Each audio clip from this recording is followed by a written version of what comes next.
My CEO asked me to be her date to her ex's wedding on a dead quiet Friday night in the office break room. That one question changed everything. It was almost 8 p.m. at Hartwell Technologies. The open floor was mostly dark, the hum of computers fading into silence. Most people had gone home hours ago. I sat alone at the break room table with my laptop, staring at quarterly reports and drinking cold coffee that tasted like regret. As a senior analyst, I told myself this kind of overtime meant I was important. Mostly, it just meant I was tired. I was rubbing my eyes when a voice behind me said, "Excuse me, do you have a minute?" I jumped and spun around so fast my chair squeaked. Standing in the doorway was Claire Brennan, the CEO of Hartwell Technologies. I had seen her lead board meetings and deliver speeches that left rooms silent, but we had never been alone in the same room like this. Not ever. I sat up straighter. "Of course, Miss Brennan, what can I do for you?" She stepped inside and quietly closed the door behind her. The soft click made my stomach drop. My mind raced through every report I had filed in the past month. Had I missed something? Was I about to be fired in the break room? "This is going to sound completely inappropriate," she said quietly, "and I'm apologizing in advance." "Okay," I replied, even though nothing felt okay. She didn't sit. She stood near the counter, one hand resting lightly on the back of a chair. Her charcoal blazer was perfect, her auburn hair twisted up like always, but her shoulders weren't as straight as usual. She looked less like an untouchable CEO and more like a person at the end of a long day. "My ex-fiancé is getting married in 3 weeks," she said. That was not anywhere on the list of things I expected to hear. "I was invited," she continued, her eyes fixed on the floor. "I know I should decline. That would be the mature choice. But I can't stop thinking that I need to go. For closure. Or pride. I don't even know." I nodded slowly, still confused why I was part of this conversation at all. "The problem is," she went on, "if I show up alone, I look pathetic." Quote. She said the word bluntly, like she was used to telling herself the truth before anyone else could. "Everyone from our circle will be there. His family, my old friends, people who knew us when we were engaged. They'll look at me and think, of course she's still single. Of course he found someone better." Quote. When she finally looked up, I saw something I had never seen in her eyes before. Fear. Real, human fear. "So I need to ask you something," she said softly. "Something unprofessional, maybe insane." My grip tightened on my coffee mug. "Okay." She took a breath like she was stepping off a ledge. "Will you be my date to my ex's wedding?" Silence fell heavy between us. I stared at her, waiting for a sign that this was a joke. There was none, just her watching me with tired, hopeful eyes. "You're serious?" I asked. "Yes." Every policy in the employee handbook flashed through my mind. Power imbalance, HR issues, gossip. She was my boss. I should have said no on instinct. Instead, I heard myself ask, "Why me?"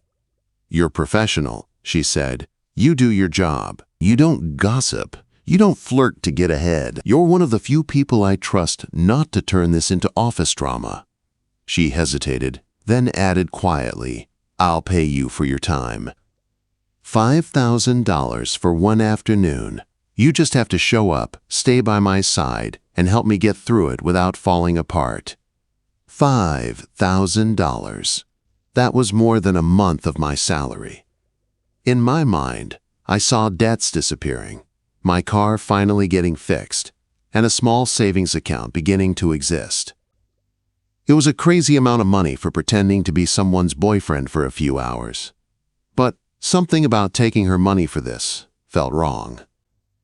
"I don't want your money," I said. Her brows pulled together. "You don't?" "I'll do it under one condition," I replied. "What condition?"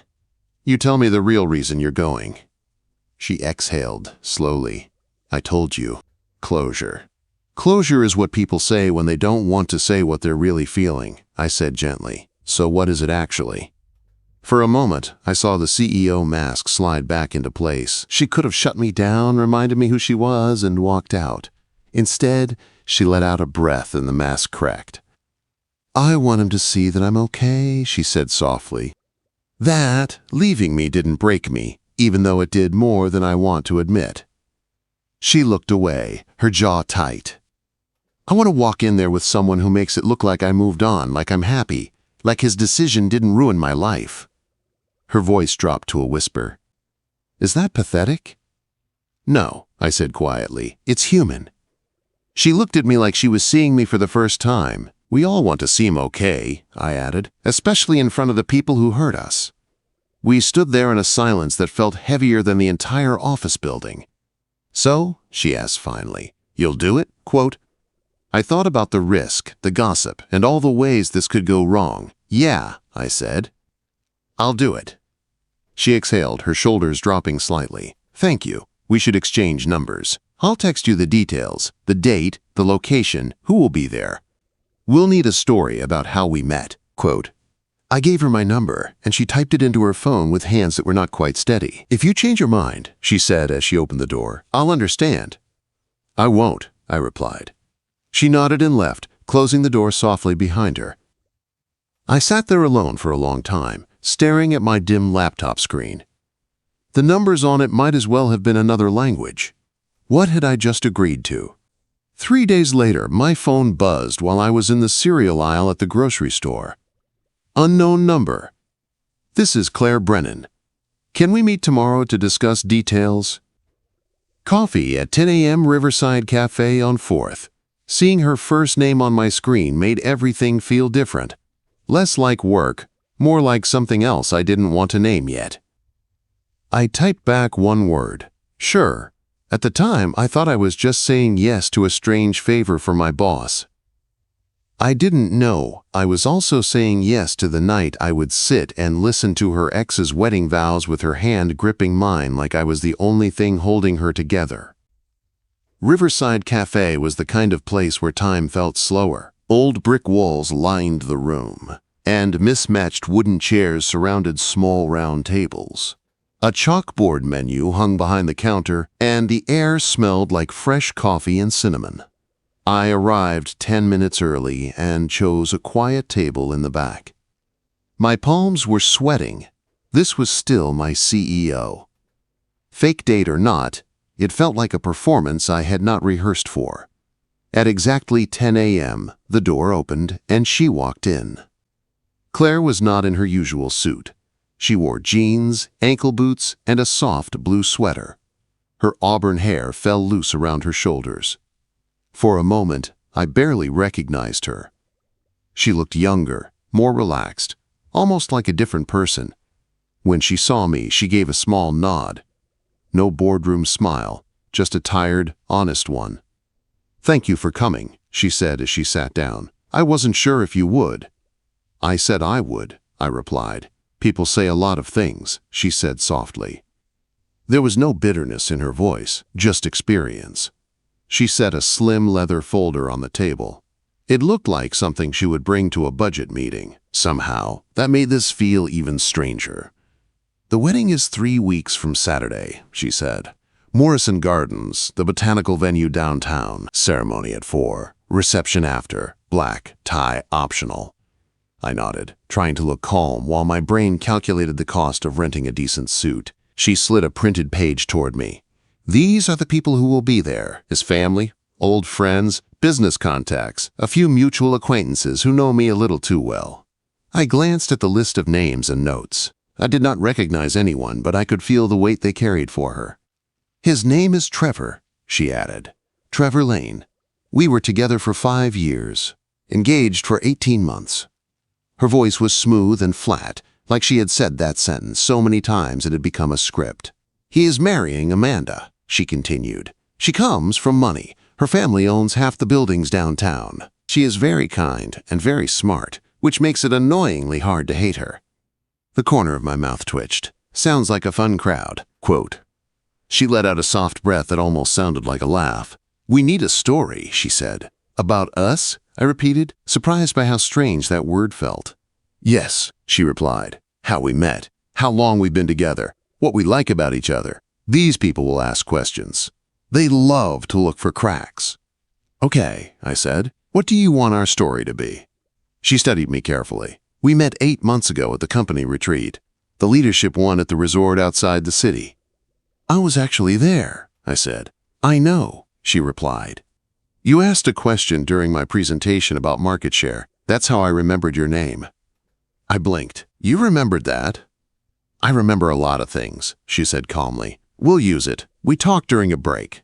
You noticed that I was remembering everyone's names in the room, even people not on the leadership track.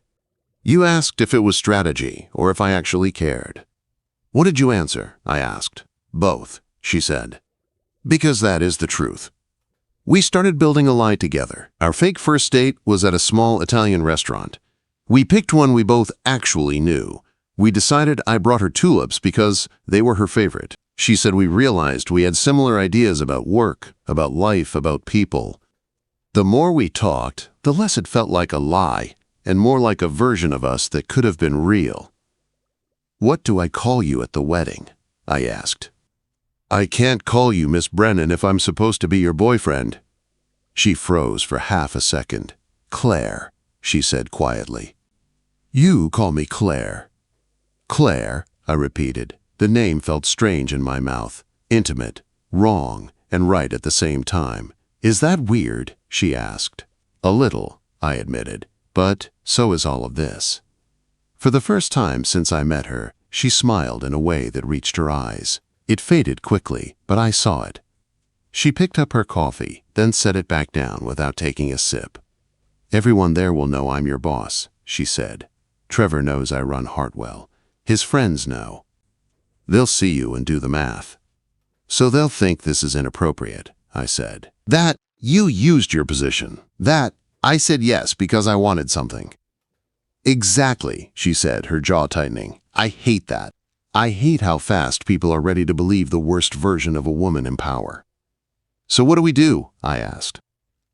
We show them two people who respect each other, she said firmly.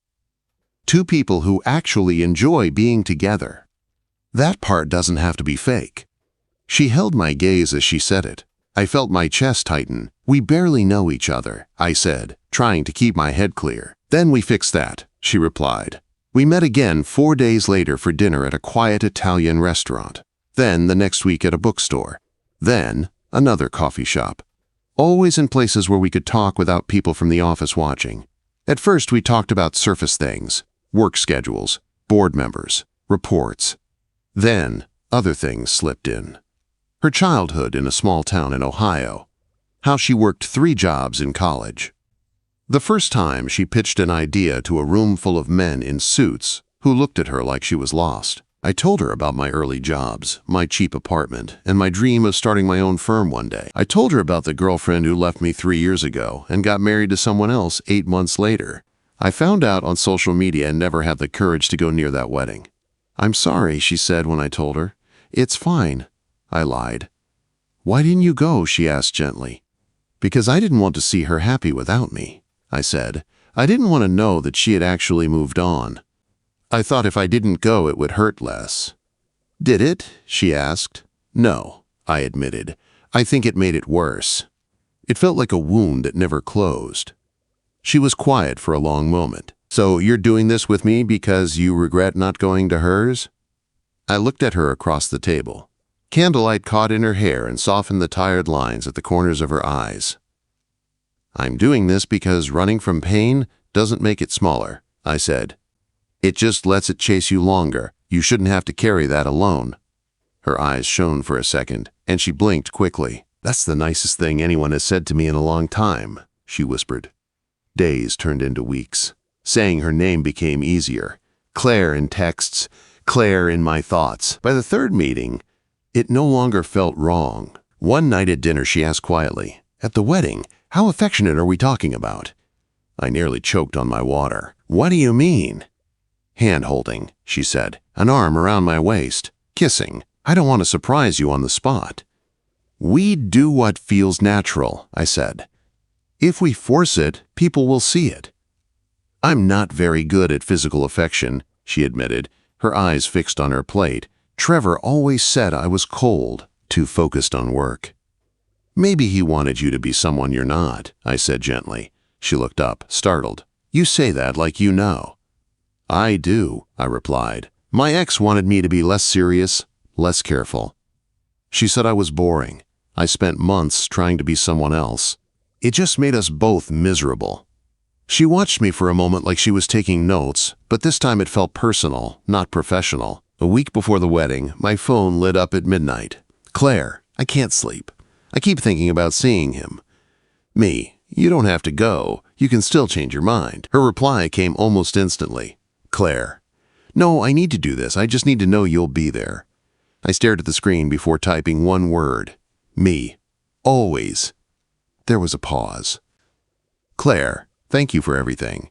I lay in the dark with my phone resting on my chest, wondering when helping my boss had turned into wanting to protect her. The day of the wedding arrived bright and clear. The kind of perfect spring afternoon that looked like it had been ordered months in advance. My suit felt stiff, but looked good enough. I stood in front of my mirror longer than necessary, adjusting my tie and reminding myself that this was just a favor, just a role, just a few hours. But the steady beat of my heart said otherwise. I drove to Claire's apartment with nerves buzzing under my skin. When she opened the door, every rehearsed word in my head disappeared. Her dress was a deep shade of green that made her eyes look brighter. Simple lines, nothing flashy, but it fit her like it had been made just for her. Her auburn hair was swept back on one side and left loose on the other, soft and elegant. For a moment, I forgot how to breathe. You clean up well, she said, her eyes moving over my suit. Her voice was calm, but her fingers tightened slightly around the clutch in her hand. So do you, I replied. Are you ready? I asked. No, she said honestly, but I'm going anyway. In the car, she watched the city slide past the window for a long time before speaking. The last time I saw him, she said quietly, I was begging him to stay. That's not something I'm proud of. You were hurt, I said gently. I told him I would work less. I would be softer. I would change whatever he needed. She gave a small, humorless laugh. He looked at me like I was a stranger. That's the part that still stings. Not that he left. That he looked at me like I was someone he had already decided to forget. I reached over and squeezed her hand once on the console. His loss, I said. That's the story we're telling today. Quote. She didn't pull her hand away. We're happy, she said softly. That's what they'll see. We're happy, I repeated. I wasn't sure if it was true, but I knew I wanted it to be. We pulled into the parking lot at Morrison Gardens with 20 minutes to spare. From the outside, the place looked like something out of a movie. Stone arches framed the entrance. Climbing vines curled around columns, and rows of white chairs were arranged beneath a floral arch. Claire stared through the windshield. Once we walk in there, people will talk, she said. They'll whisper. They'll judge. Then we give them something real to look at, I replied. Two people who aren't ashamed to stand together. She closed her eyes for a moment, then nodded. Okay. We stepped out of the car and walked toward the entrance, my hand resting lightly on the small of her back. With every step, I felt her steady her breathing. The woman who ran my company was about to walk into the wedding of the man who had broken her heart, and I was the one holding her hand. Inside Morrison Gardens, the air felt warmer. Soft music played from somewhere hidden, and white chairs lined up in neat rows faced a floral arch. The place was beautiful in that perfect, expensive way that looked like it belonged in a magazine. People turned as soon as we walked in. Curious glances followed us, some polite, some not subtle at all. Claire's back straightened under my hand, her chin lifting slightly. Showtime, she murmured. A woman in a deep purple dress approached us with sharp eyes and a confident stride. Claire, she said, you actually came. Jessica, Claire replied smoothly. Good to see you. Jessica's gaze shifted to me. And you brought someone. Claire slipped her hand into mine. Her fingers tightened like she was holding on for balance. This is my boyfriend, she said. We've been together about 8 months. Jessica's eyebrows lifted. 8 months? You've been holding out on us. We kept it quiet, Claire said calmly. Work complications. You know how it is. He works for you? Jessica asked. barely hiding her judgment. I smiled politely. We met at a company retreat, outside of work mode. The work connection came later. Jessica gave a faint scoff, then forced a smile. Well, you look good, Claire. I'm doing well, Claire replied. Thank you. Jessica drifted away, leaving behind the faint scent of expensive perfume and curiosity. We found seats in the middle section, not front row, not back. Safe, neutral territory. Claire sat down and kept hold of my hand. Her grip was firm, almost painful, but I didn't let go. You okay? I whispered. Ask me in an hour, she replied. Guests settled as the music shifted. The officiant took his place under the arch. Bridesmaids and groomsmen filed in, and then Trevor appeared. I had seen his photo once. In person, he looked exactly how I expected a successful finance executive at a fancy wedding to look. Perfect tuxedo, confident smile, the kind of face that seemed built for success. Beside me, Claire's entire body went still. You good? I whispered. I'm fine, she said, though her eyes never left him. The music changed again, and everyone stood. Amanda appeared at the end of the aisle. She was beautiful in a clean, simple dress, her dark hair pinned back elegantly. She smiled at Trevor with a happiness so genuine it was impossible to resent. Claire's hand clamped tighter around mine. Remember, I whispered, you're not here alone. She didn't answer, but her shoulders eased slightly. The ceremony moved slowly, filled with welcome readings and soft laughter. I barely heard any of it. My focus stayed on the tiny changes in Claire's expression. Then it was time for the vows. Trevor went first. He spoke about how he knew from their first real conversation that Amanda was the one. He talked about partnership, about choosing someone every day, about becoming a better man because of her. His words were sincere, warm, and filled with emotion. I felt Claire flinch at one line about past relationships that weren't right. She didn't move, but something in her eyes trembled. My thumb brushed over her knuckles. She held her breath until he finished. Then Amanda spoke.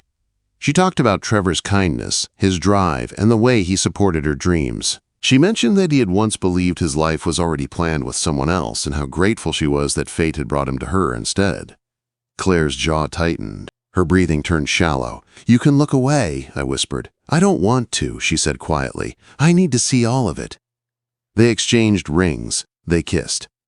Applause filled the air, followed by laughter and cheers.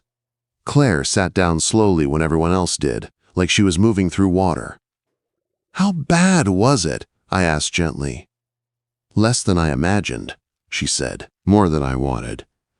We followed the crowd into the reception area, a vast glass greenhouse filled with round tables, string lights, and more flowers than I had ever seen in one place.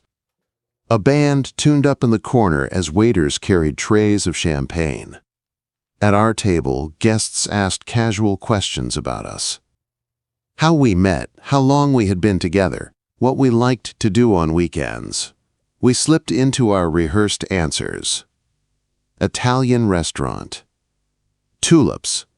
Walks in the park. Late nights talking about books, business, and music. It should have felt fake. It didn't. At one point, a slim man with glasses leaned forward. So you work for her? He asked me. Yes, I replied. And dating your CEO isn't strange? His tone was polite, but the judgment underneath it was clear. We met as people before we ever thought about titles. I said calmly. We just didn't let the titles stop us afterward. Claire shot me a quick look, and something softened in her expression. Dinner passed, followed by speeches and laughter. Glasses clinked, and the band shifted into a slow song as the dance floor opened. Dance with me, I said. Claire glanced at the crowded floor. I don't really. This is part of the show, I said lightly, and I want to. I stood and held out my hand. After a brief hesitation, she took it. On the dance floor, surrounded by soft lights and gentle music, she felt smaller in my arms than she did in a boardroom. Lighter. Human. How are you really doing? I asked quietly. She rested her hands lightly on my shoulders. Honestly, better than I expected, she said. Watching him marry someone else hurts less than I thought it would. Why do you think that is? Quote. She tipped her head back to look up at me, because I'm realizing I never loved him the way I told myself I did. I love the plan, the image, the safety, not the person. That's a big thing to admit, I said. It feels like pulling a splinter, she replied. It hurts, but everything around it stops aching. She rested her forehead briefly against my shoulder. The gesture felt so natural that for a moment I forgot anyone else existed. Thank you, she whispered. For being here. For saying yes. For not making me feel stupid for needing this. You're not stupid, I said softly. You're brave. We stayed on the dance floor for 2 more songs. When we returned to the table, Trevor and Amanda were making their way around the room, greeting guests. My stomach tightened. Claire's shoulders lifted like armor. When they reached us, Trevor's polite smile faltered for half a second. Claire, he said, I'm glad you could make it. Congratulations, she replied evenly. You both look happy. We are, Amanda said warmly. She turned to me. And who's this? Quote. This is my boyfriend, Claire said before I could answer. We've been together about 8 months. About that, I added, meeting Trevor's eyes without flinching. Nice to meet you. Beautiful ceremony.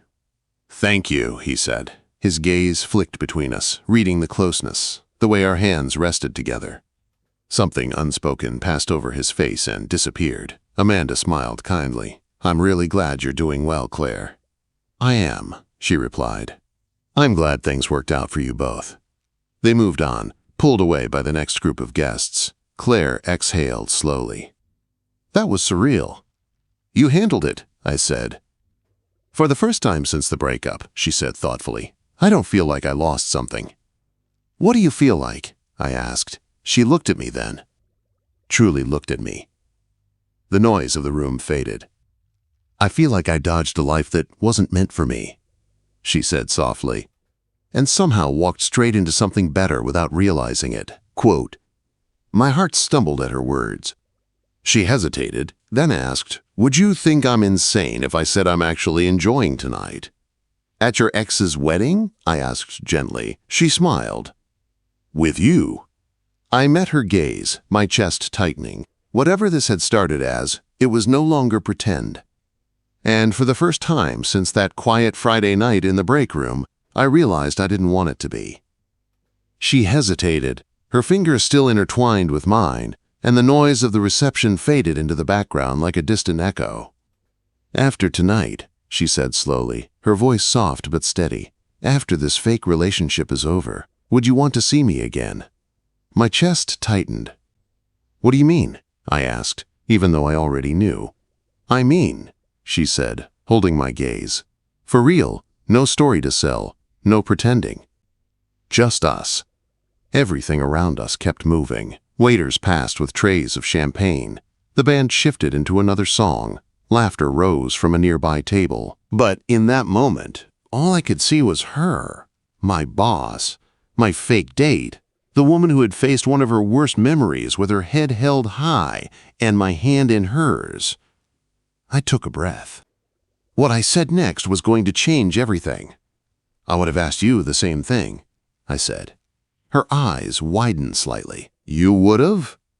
I've liked every minute we've spent together, I admitted. The planning, the fake story, the real conversations. I don't want it to end in a parking lot after your ex's wedding. She let out a breath that sounded like relief. So we're on the same page. I want to see you again, I said. For real. A real smile spread across her face then. Not the CEO smile, not the careful social smile she used with investors and colleagues. This one reached all the way to her eyes. Then, after tonight, she said softly, we start over, no script, no pretending, just you and me. Deal, I replied. The rest of the night felt different. The tension in her shoulders faded, replaced by a quiet ease. We still played the part of a couple for the people around us, but the act had blurred into something genuine. When the reception began to wind down, we slipped outside into the cool night air. String lights glowed above the courtyard, and the sounds of music and laughter drifted softly behind us. "Thank you for staying through the vows," she said as we walked toward the car. "I kept thinking you might tell me you had to leave early." "I told you I would be here," I said. "I meant it." She stopped beneath one of the garden lights and turned to face me. "I thought hearing those vows would crush me," she admitted. "I thought watching him promise forever to someone else would prove I had lost." "And did it?" I asked. She shook her head slowly. "No." Listening to him, I realized those words were never meant for me. I was trying to fit into a life that didn't match who I am. A gentle breeze moved through the trees, carrying the faint scent of flowers and candle smoke. "You know what I kept thinking while they talked about soulmates and timing?" she asked. "What?" I said. "I kept thinking about a Friday night in the break room," she said softly. "When I asked my employee to do something completely insane, and he said yes without trying to get anything out of it." I smiled. "That guy sounds reckless." She laughed quietly and shook her head. "That guy changed my life." On the drive back to her apartment, she leaned her head against the window but did not close her eyes. "What happens now?" I asked.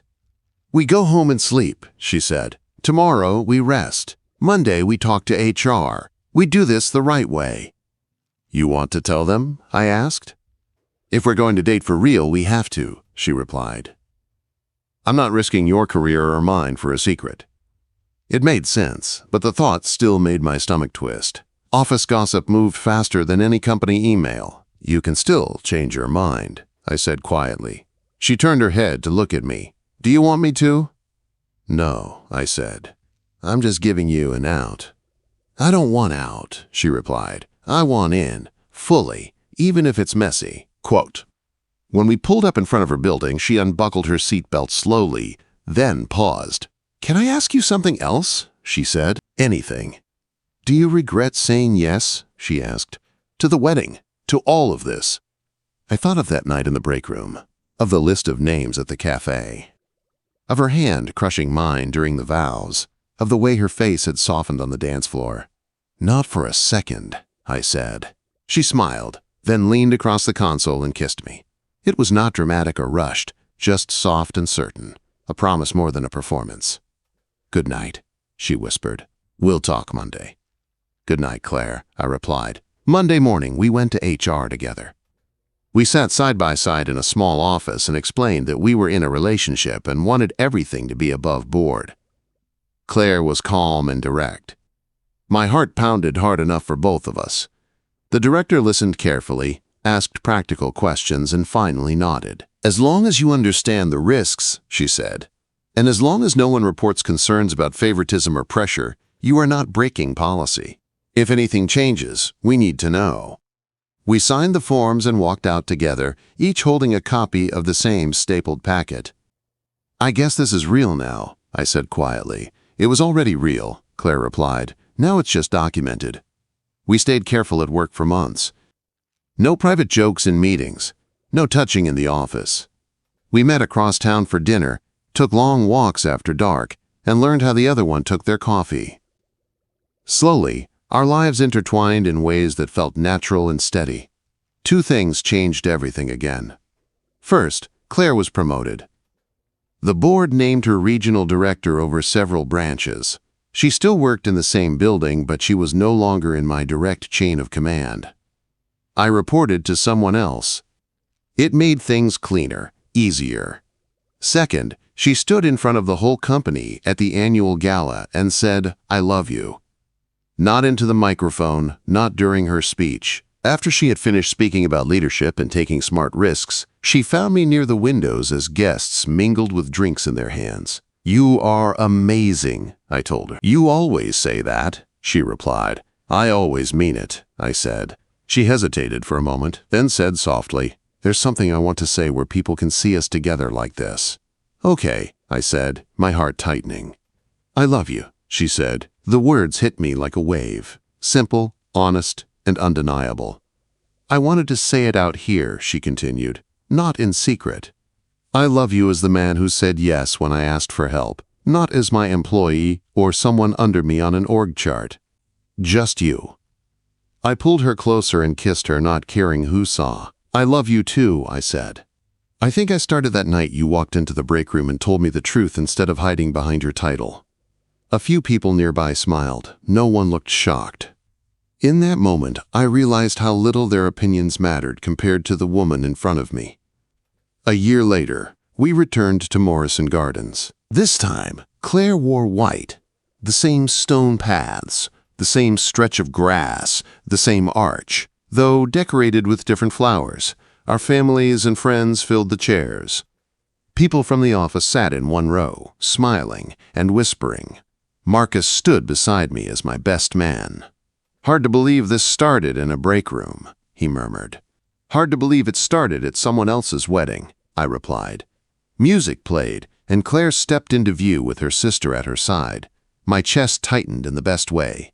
The woman walking toward me was not my boss. She was my partner, my home. When it was time for vows, I went first. "Claire," I said, my voice steady. "A long time ago, you asked me the strangest question anyone has ever asked in an office. You asked if I would be your date to your ex's wedding. I said yes because I thought you needed a shield. I didn't know I was saying yes to my own future." She laughed softly, her eyes bright with tears. "You wanted to prove you were okay," I continued. "But you were more than okay. You were strong and kind and brave. I promised to stand beside you when things hurt, to tell you the truth when it's hard, and to choose you every day. I love you. I'm so glad I said yes." She wiped at her eyes, smiling through tears. "I thought I had my life planned out with someone else," she said when it was her turn. When that ended, I felt broken and ashamed. I walked into a break room and asked a man who worked for me to help me pretend I had moved on. I expected a transaction. Instead, I found the person who truly saw me. Her voice trembled once, then steadied. "You didn't take my money," she said. "You asked for my honesty. You stood beside me while I listened to vows that used to be meant for me, and you stayed until the very end. You made me feel strong when I felt small.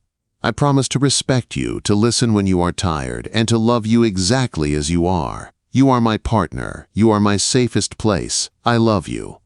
We exchanged rings. The officiant spoke the final words. I kissed my wife. Later, at our reception in the same glass greenhouse where I once watched another couple dance, someone asked how we met. We told the whole story. "My CEO asked me to be her date to her ex's wedding," I said. I went. I stayed through the vows. I drove her home, and we decided to try something real. "That sounds like a movie," one guest laughed. "It was a risk," another said. Claire squeezed my hand under the table and leaned close. "It was a risk," she whispered.